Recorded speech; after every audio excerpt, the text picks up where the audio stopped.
Mi mamá me mandó un correo para decirme que ella y mi hermana habían tomado mis ahorros de $500,000 y se habían mudado a Hawái. Disfruta no tener dinero, escribió. Más tarde, llamaron aterradas. ¿De quién eran esas cuentas? Yo solo me reí. El asunto del correo decía: no te molestes en volver a casa antes. Estaba de pie en el pasillo de un hotel en Seattle, todavía con mi saco, con un café en una mano y el teléfono en la otra, 2 minutos antes de una presentación para un cliente. Lo abrí porque pensé que era sobre el correo o el jardín, o una de las 100 pequeñas quejas pasivo-agresivas que mi madre me había estado enviando desde que cometí el error de dejarla mudarse a mi casa. En cambio, 3 párrafos. 3 párrafos cortos, alegres y absolutamente devastadores. Mi madre, Patricia Carter, me informaba que ella y mi hermana Nicole habían decidido empezar de nuevo, que habían tomado mis $500,000 en ahorros, vaciado la casa, cargado mis muebles, mis joyas, mis aparatos electrónicos y las reliquias de mi abuela en un camión de mudanzas y se habían reubicado en Hawái. La última línea decía: tu hermana y yo nos vamos a Hawái. Disfruta estar sola y sin dinero.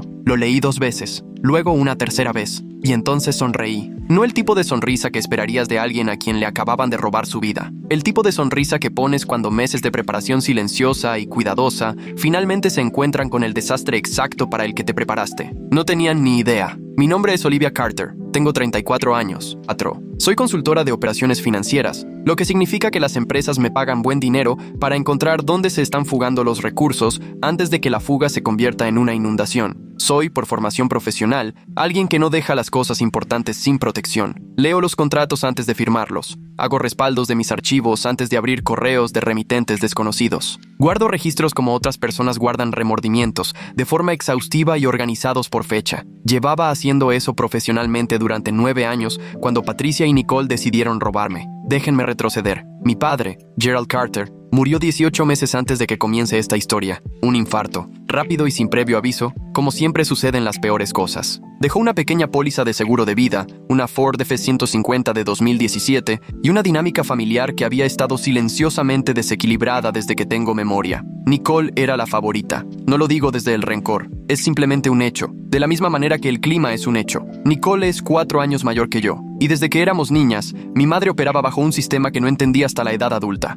Las necesidades de Nicole eran emergencias y las mías eran inconvenientes. Nicole chocó su primer auto a los 19 años. Mi madre pagó para reemplazarlo. Nicole abandonó 2 universidades, acumuló $28,000 en deudas de tarjetas de crédito y tuvo 3 trabajos en 4 años. Mi madre la llamaba un espíritu libre. Yo me pagué la universidad con una beca. Trabajaba fines de semana de 12 horas para mantenerla. Me gradué con honores y mi madre me dijo que tuve suerte. Después de la muerte de mi padre, Patricia dijo que no podía hacerse cargo de la casa sola. Tenía 61 años, estaba sana y era totalmente capaz de vivir de forma independiente. Pero el duelo hace que la gente diga cosas, y yo tampoco era inmune a él. Así que la invité a quedarse conmigo. Luego, Nicole solo necesitaba 1 año para recuperarse. Ese año se convirtió en 3. Yo pagaba la hipoteca de la casa de 4 recámaras que había comprado en Portland, Oregón, a los 29 años. Pagaba los servicios, la despensa, el predial, el seguro de la casa. Cubría el wifi, las suscripciones a servicios de streaming, el servicio de jardinería en el que Patricia insistía.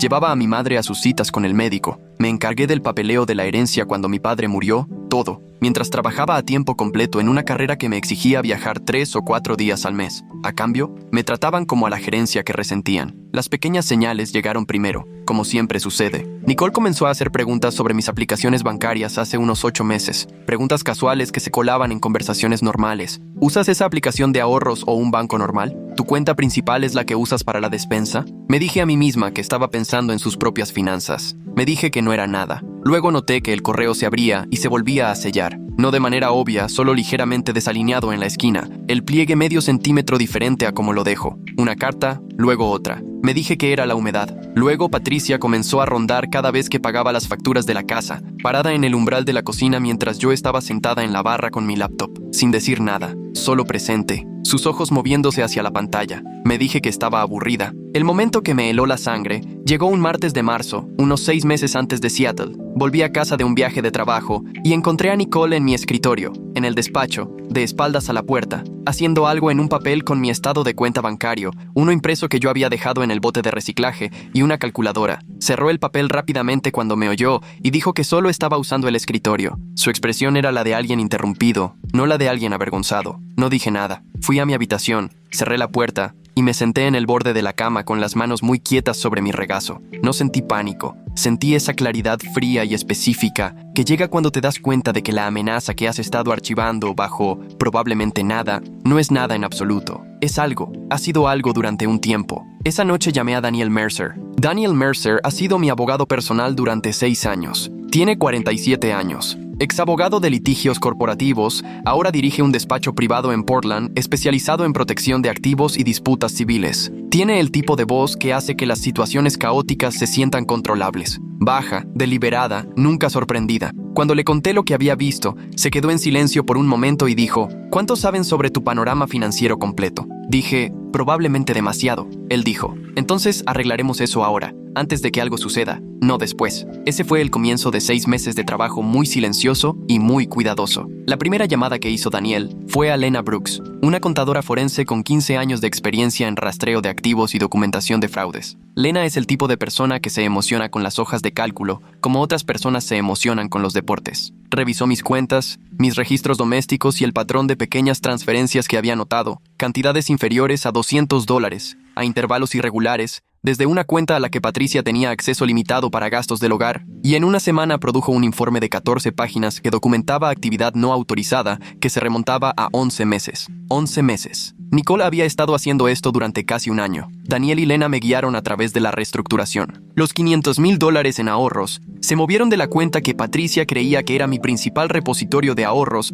a una escalera de inversión protegida, dividida en 3 instrumentos vinculados a mi empresa de consultoría. Lo que quedó en la cuenta visible fue un saldo de retención temporal conectado a pagos de proveedores entrantes y a un desembolso rastreable de otro asunto de sucesión. Fondos legítimos, pero estructurados de modo que tocarlos sin autorización creara un rastro de papel documentado que cruzaba fronteras estatales bajo los estatutos federales de fraude electrónico. Fotografié cada artículo de valor en la casa, números de serie, recibos de compra, valuaciones de seguros. El tocadiscos antiguo que había restaurado con mi padre, documentado. Los candelabros de plata de mi abuela, fotografiados y asegurados individualmente. Varias piezas de alto valor que sospechaba que Nicole ya había estado evaluando fueron reemplazadas silenciosamente con réplicas aseguradas, después de que Lena confirmara la investigación de tasación en el historial de navegación del iPad de la casa, que Nicole usaba y creía que no estaba monitoreado. Estaba monitoreado. También actualicé el sistema de seguridad de la casa a un respaldo en la nube en un servidor privado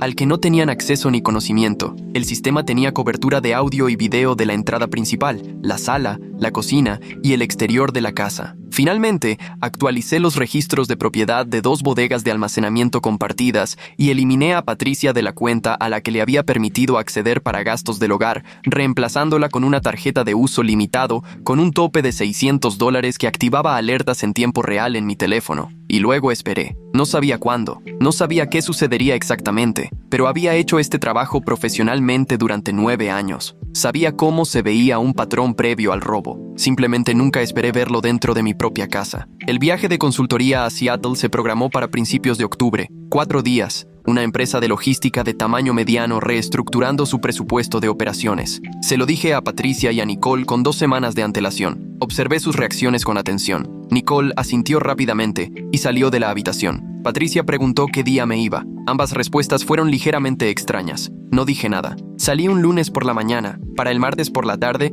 mientras estaba en la tercera hora de una reunión de revisión de presupuesto en el piso 14 de una torre de oficinas de Seattle, llegó el correo. Tu hermana y yo nos vamos a Hawái. Disfruta estar sola y sin dinero. Me quedé en ese pasillo y respiré durante exactamente 45 segundos. Tenía el pecho apretado, las manos frías, y algo en la base de mi garganta quería convertirse en un sonido que no iba a hacer en el pasillo de un hotel. Luego, le reenvié el correo a Daniel. Luego llamé al equipo de fraudes de mi banco. Tenía un contacto dedicado, Rebecca Holt, una especialista senior en fraudes, porque Daniel había arreglado esa relación 6 meses antes, específicamente para esta posibilidad. Luego abrí mi laptop y revisé el archivo de seguridad. El camión de mudanzas había llegado a las 9:14 a.m. de esa mañana. Patricia había ingresado su código de la puerta a las 9:11 a.m. Las imágenes mostraban a 2 hombres de la mudanza y a Nicole dirigiéndolos por la casa, habitación por habitación. Podía oír claramente la voz de Nicole a través del audio. En un momento dijo: «Llévate primero todo lo que valga dinero». Me senté con mi laptop en una silla en el pasillo del hotel y vi cómo vaciaban mi casa en 14 minutos de grabación de seguridad.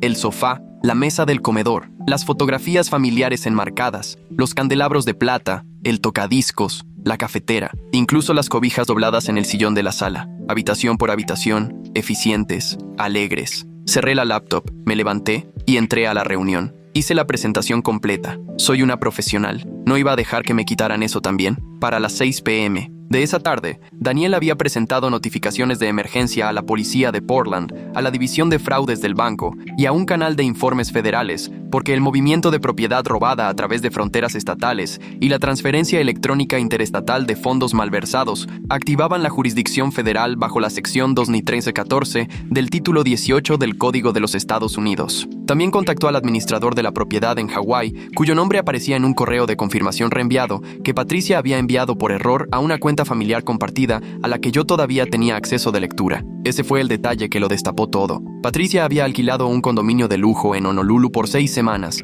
a $4,800 por semana, usando una tarjeta de débito vinculada a la cuenta marcada. El administrador de la propiedad, una vez que la oficina de Daniel lo contactó con la documentación, sacó los registros de la reserva y cooperó de inmediato. No tenía ningún interés en quedar atrapado entre un caso de fraude y un huésped descontento. Rebecca Holt, del banco, confirmó en 2 horas que la cuenta a la que Patricia había accedido estaba ahora congelada en espera de investigación. La transferencia que Patricia creía haber completado se había procesado a una cola de revisión, protocolo estándar para grandes movimientos desde cuentas con actividad recién marcada. Los fondos eran inaccesibles, no se habían ido, solo estaban bloqueados, con un rastro de papel adjunto a cada dígito. Reservé el primer vuelo de regreso a casa a la mañana siguiente. La casa estaba desmantelada. Abrí la puerta principal a las 11:22 p.m. Me paré en la entrada y dejé que el vacío me golpeara. No había alfombra, ni consola, ni la foto enmarcada de mi padre y yo en mi graduación universitaria que había colgado en la pared durante 5 años. Los ganchos donde colgaban mis abrigos estaban vacíos. Los pasillos olían a cinta de embalaje y a ausencia.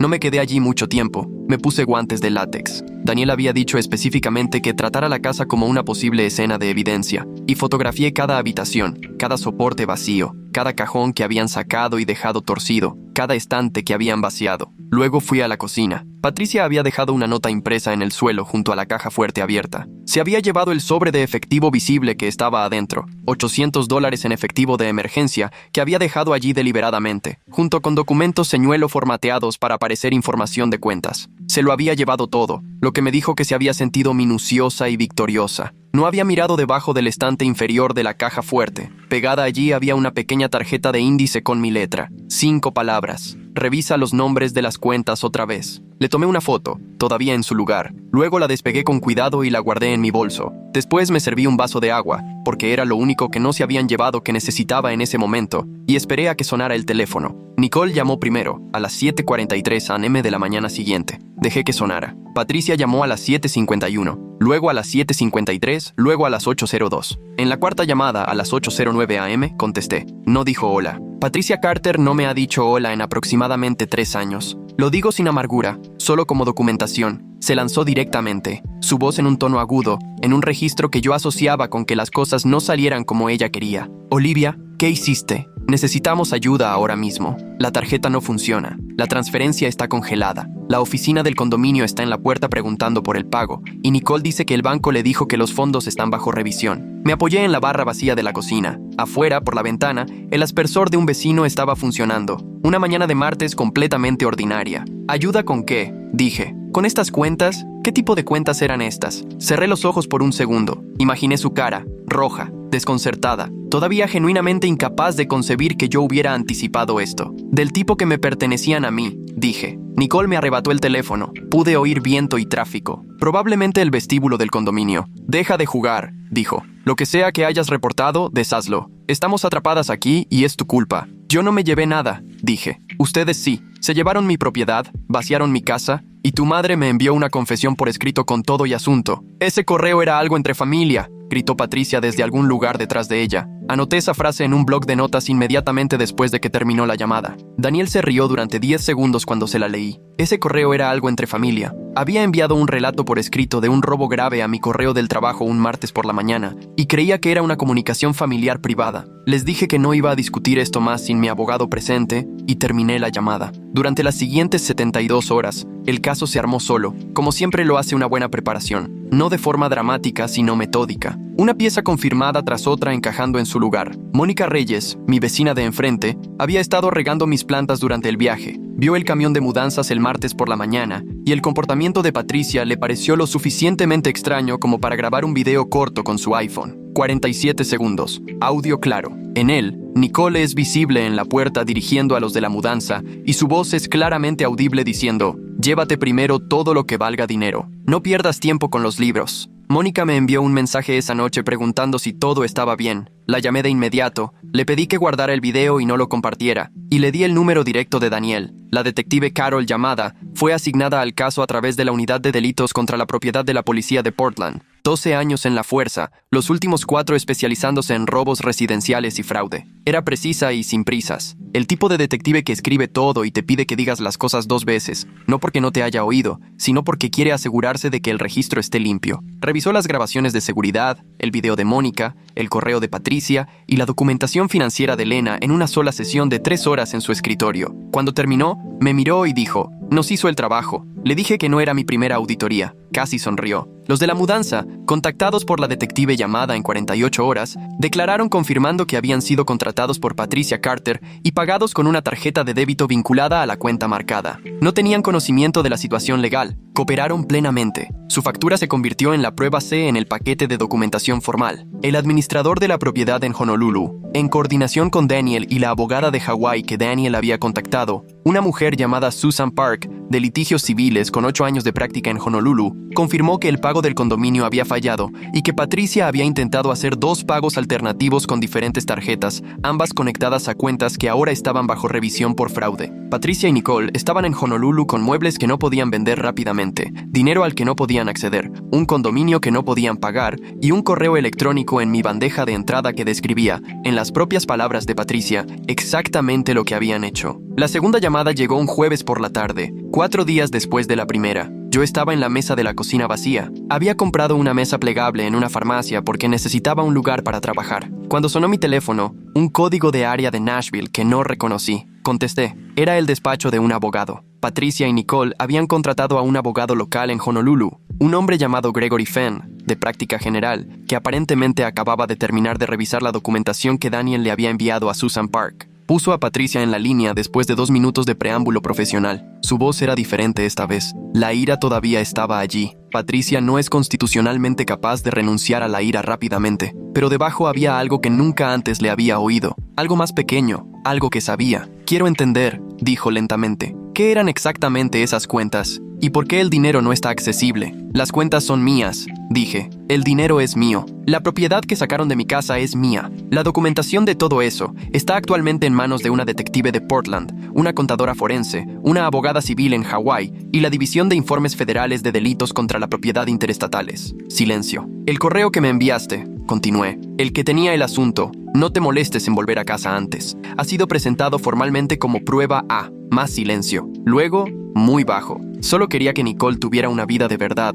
y ahí estaba. No una disculpa, no un reconocimiento, solo la misma explicación que había justificado cada decisión desequilibrada de toda mi infancia. Nicole merecía más. Nicole merecía el reemplazo del auto, la colegiatura, los años de vivienda gratis y, ahora, aparentemente, mis ahorros y la plata de mi abuela. Yo había sido el cajero automático para la hija favorita toda mi vida, y mi madre me acababa de decir, desde el vestíbulo de un hotel en Honolulu, que todavía no veía nada malo en eso. «Lo sé», dije. «Por eso guardé registros». El proceso civil no fue cinematográfico. Vale la pena decirlo claramente. No hubo un solo momento en el que me paré en un tribunal y las vi ser llevadas esposadas mientras un juez las llamaba despreciables. Los procesos legales reales son hojas de cálculo y prórrogas de plazos y llamadas que se van al buzón de voz y documentos presentados con números de prueba específicos para identificadores de expedientes específicos. Lo que sí hubo fue que el abogado de Patricia, Gregory Fenn, negoció un acuerdo civil para evitar un juicio completo que habría sido perjudicial y público de una manera que ella no podía permitirse. El acuerdo incluía el reembolso estructurado de los fondos malversados, la devolución o el valor de reemplazo de toda la propiedad sustraída y un reconocimiento formal, presentado ante el tribunal, de que la sustracción no había sido autorizada. Nicole tenía menos influencia y una exposición más directa. Estaba en cámara, en audio, y sus huellas dactilares estaban en los intentos de transferencia financiera. Su acuerdo de restitución por separado fue supervisado por Susan Park y la detective llamada, e incluía una estructura de libertad condicional que escalaría a cargos penales si se violaba. Entre la recuperación, las reclamaciones del seguro por los artículos no devueltos y los pagos de restitución, recuperé aproximadamente el 91% de lo que me habían quitado. La vida real deja marcas. Lo sabía desde el principio. Algunos de los parientes se habían puesto del lado de Patricia al principio. Ella los había contactado primero, con una versión de los hechos tan suavizada que era casi irreconocible. Había pedido prestados fondos familiares. Nicole estaba bajo estrés. Yo me había vuelto fría y controladora después de la muerte de mi padre. Durante unas 2 semanas, recibí mensajes cuidadosos y distantes de primos, y una tía dejó de contestar mis llamadas. Luego, la documentación salió a la luz. Luego la gente vio el correo electrónico, y entonces el relato de lo que realmente había sucedido, respaldado por grabaciones de seguridad, contabilidad forense y un video de 47 segundos de iPhone de Nicole ordenando a los de la mudanza que se llevaran primero todo lo que valía dinero, reemplazó la versión suave de Patricia con la real. Los parientes que le habían creído se volvieron más silenciosos. Varios se disculparon, unos pocos desaparecieron por completo. No perseguía a ninguno de ellos. Ya había pasado demasiado tiempo de mi vida persiguiendo a personas que necesitaban ser convencidas para tratarme con justicia. En 3 meses había reconstruido la casa, no solo con muebles, sino con intención. Compré una mesa de comedor que era mía. La elegí yo sola un sábado por la tarde en una tienda local, sin la preferencia de nadie más en la habitación, solo la mía. Volví a colgar arte. Repinté 2 habitaciones. Convertí la antigua habitación de Nicole en un despacho para mi negocio de consultoría. Puse un escritorio de pie, un segundo monitor y una silla adecuada, y en 60 días estaba gestionando 2 nuevos contratos de clientes desde esa habitación. El espacio que había albergado 3 años de su caos y de mi paciencia era ahora el espacio donde estaba construyendo la siguiente etapa de mi carrera. Esa fue mi parte favorita. No voy a fingir lo contrario. Patricia llamó una vez más, unas 6 semanas después de que se firmara el acuerdo. La llamada fue corta. Quería saber si había alguna posibilidad de reconstruir la relación. Pensé en esa pregunta por un momento. Pensé en 11 años de ser la que trabajaba, ahorraba, pagaba y estaba presente. Pensé en el correo abierto y vuelto a sellar. Pensé en Nicole en mi escritorio con una calculadora y mi estado de cuenta. Pensé en el correo, disfruta estar sola y sin dinero, y en la voz de mi madre desde el vestíbulo de un hotel en Honolulu, diciendo que solo quería que Nicole tuviera una vida de verdad, como si mi vida fuera un recurso que ella tenía derecho a reasignar. No lo sé, dije honestamente. Quizás algún día, pero no ahora mismo. Ella colgó primero. Esto es lo que quiero que se lleven de esto, si es que se llevan algo. No les tendí una trampa. Esa perspectiva es importante. Me preparé. Eso es diferente. Observé, documenté, planeé y me protegí de una amenaza que vi desarrollarse. Lo que Patricia y Nicole llamaron una trampa era en realidad solo la realidad. Cuando tomas algo que no te pertenece, los registros de la persona a la que le robaste se convierten en el mecanismo de tus consecuencias. Eso no es crueldad, es contabilidad.